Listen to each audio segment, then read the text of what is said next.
VP Sara Duterte ay sunod na Pangulo ng Pilipinas sa 2028. Sure na po yun. Direct contempt. Na-file na po natin. Ito yung ebidensya. Yung iba doon sa Kongreso nagrarally para pabaksakin ang gobyerno. Tayo po dito ay nagrarally para suportahan ang gobyerno at ang Korte Suprema. Korte Suprema! Ipaglaban! Rule of law! Ipaglaban! Rule of law! Ipaglaban! Siyempre ang boses ng sambayanan, ito po ang mensahe natin. Bayan, bayan, bayan ko! Bayan, bayan, bayan ko! Di patapos ang laban mo! Di patapos ang laban mo! Gobyernong manloloko! Gobyernong manloloko! Labanan mo, itakwil mo! Labanan mo, itakwil mo! Mabuhay ang sambayan ng Pilipino! Narito po ang mga abogado ng mamamayan kasama si Chairman Cardema sa aming huling pag-uulat sa bahaging ito ng ating pagkilos sa harap ng Korte Suprema. Okay. Hello! Na-file na po natin ang petition to declare yung mga respondents for indirect contempt. Na-file na po natin, ito yung ebidensya na na-file po natin as lawyers and as officers of the court. We have the duty to defend the integrity of the courts, lalo na ang Philippine Supreme Court. And second, yes, may tinatawag tayong freedom of press, freedom of expression, but hindi yan absolute. Kailangan hindi maka-epekto sa proper administration of justice. Kasi kung wala ng integrity ang Supreme Court, sana tayo maniwala? Where is the justice now kung wala ng integrity ang Supreme Court? That's why, as lawyers and as Filipino, we have to defend the Supreme Court and lahat po ng mga justices ng Supreme Court. Thank you. Yun, Atty. Topacio, final words. Magpapasalamat lamang po ako sa lahat ng lumahok. Pinakita nyo na kayo ay para sa bayan, higit sa lahat. Maraming salamat. Mabuhay kayo at lahat ng ugat sa inyong katawan. Mabuhay ang Pilipinas. Mabuhay ang Korte Suprema. Mabuhay tayong lahat.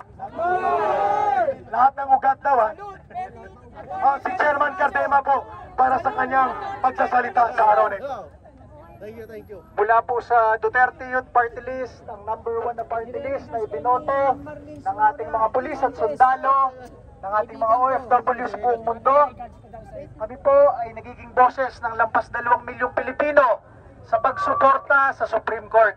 Yung iba doon sa Kongreso nagrarally para pabaksakin ang gobyerno.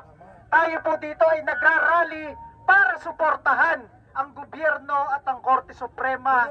Dahil kung walang susuporta sa Korte Suprema at sa rule of law, wala nang hustisya sa bansang ito.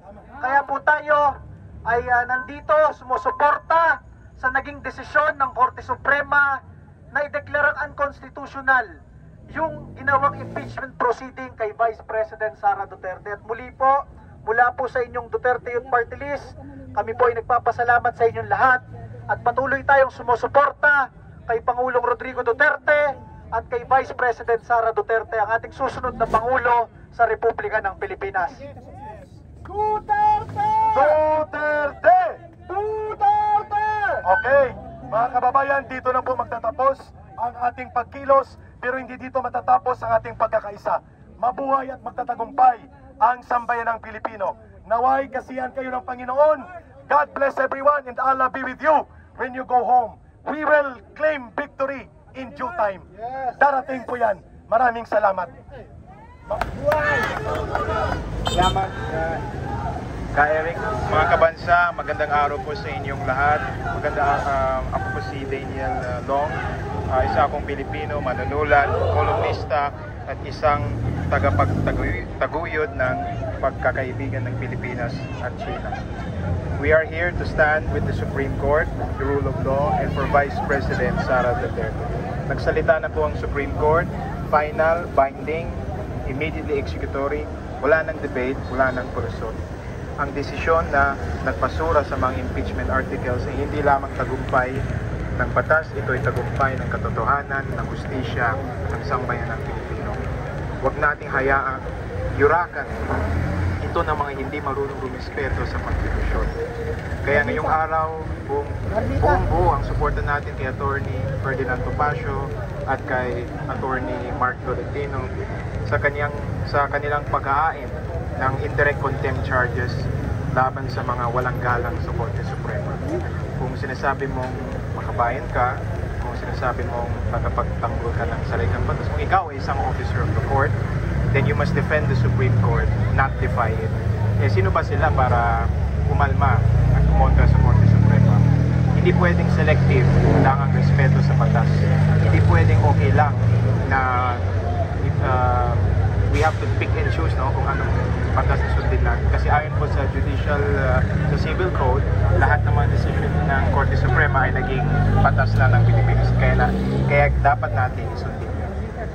Kasi itong impeachment naman, hindi ito usapan ng accountability. Ito ay halatang political agenda. 3 sunod-sunod na taon, unmodified opinion ang kinuha ng Office of the Vice President mula sa Commission on Audit. Ibig sabihin, sa madaling salita, malinis, maayos at walang irregularidad sa pondo.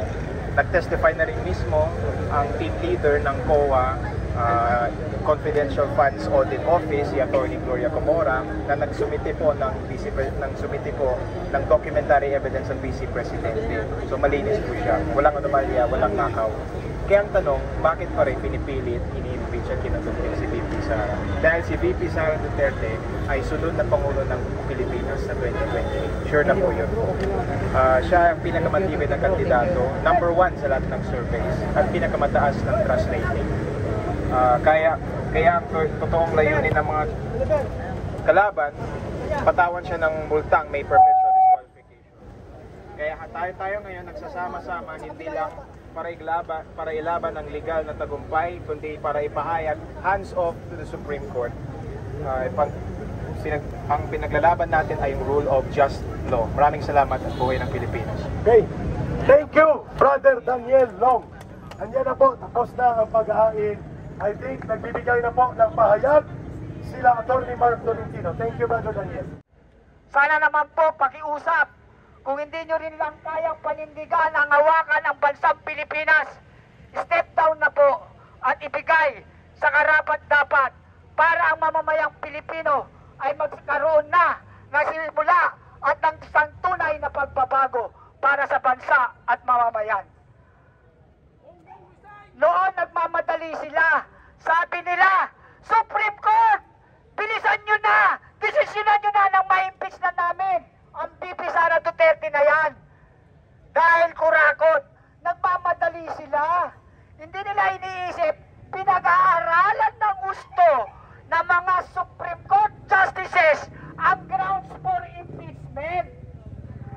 Wala pong grounds for impeachment. Unconstitutional. Kaya nang magdesisyon ang Supreme Court na unconstitutional ang impeachment na yan, dapat naman tanggapin nyo na maluwag sa inyong kalooban.